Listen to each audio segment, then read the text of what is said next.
Hi. So big things happen to little people. Moving to a new home, going to a new school, changing from a crib to a toddler bed, maybe someone passing away. And the best way to help your child understand these big, massive transitions in their life is to make them a transitional book.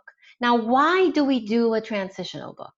Well, if you think about all the new things that you do, like getting a new job or going on a trip or maybe meeting your brand new in laws, you think about what is going to happen. You plan ahead. You think that you're going to go to work and then you're going to talk to all the new people that you're going to work with, and you plan in your mind what may happen. Young children under the age of 7 have a very hard time with that particular skill, which is called future planning. They don't truly have the cognitive ability to future plan and imagine what it would be like when something is changing or transitioning. So, a transitional book is a great way for you, the caregiver, to be able to speak to them about this new transition. So let's get into my screen and I will show you exactly what I would want you to put in this transitional book so you can help a child. So let's take, for example, that your child is moving to a new home. The best thing to do is to create this little transitional book. So the first couple of pages, you want to tell them the story of what it was like to live in the old house, right? To tell them the story of what happened in their past experiences. You tell them where they slept, what it was like, and you put pictures of this house.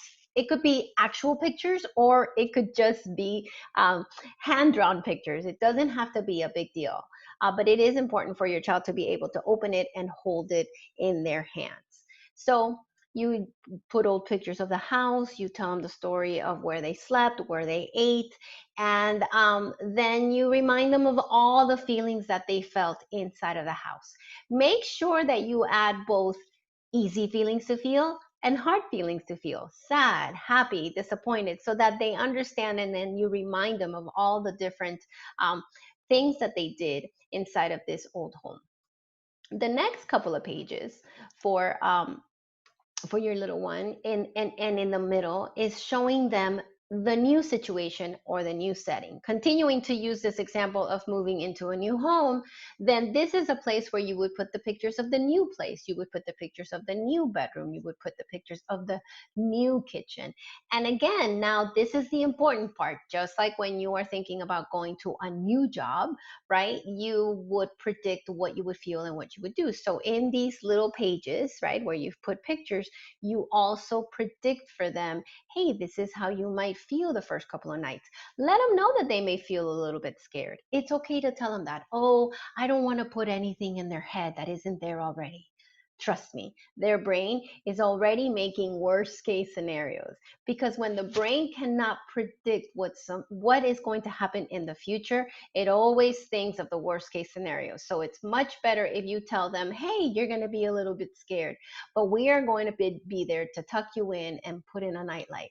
So make sure that you predict what will happen, whether it's, you're going to love your new teacher, and then sometimes she may get angry and it may be weird.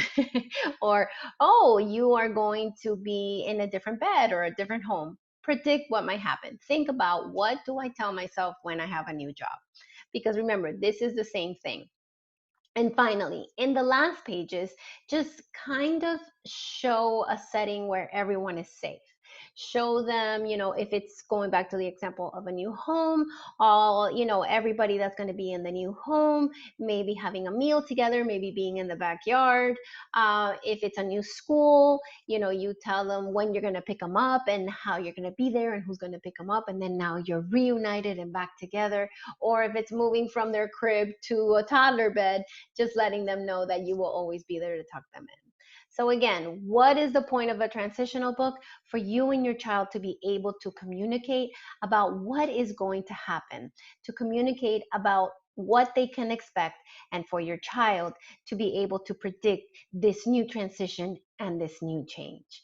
Make sure that you read this book multiple times prior to the big transition, never more than a month. A month is too long for young children. maybe a couple of weeks. And if they're very, very young, maybe 3 days before the big change. Hope this is helpful. And till next time.